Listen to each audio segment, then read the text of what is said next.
99 bottles of beer on the wall, 99 bottles of beer.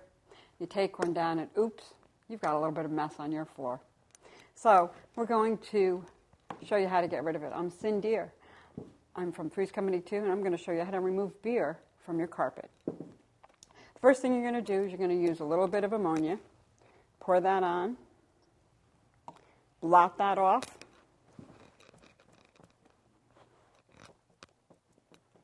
Then you're going to use a little bit of the white vinegar.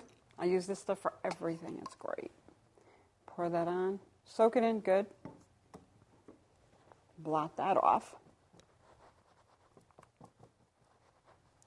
You'll use a little bit of detergent. Just a little bit. You don't want to go crazy with that. Again, you're going to blot. Just blot, blot, blot, blot, blot.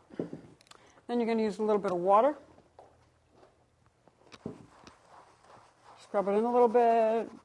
Wipe. Scrub some more. And again, we're back to blotting. Okay. And as you can see, it took that beer stain right out of my carpeting. So I'm Cindy. This was how to clean the beer off of your carpet. And hopefully you have a great day.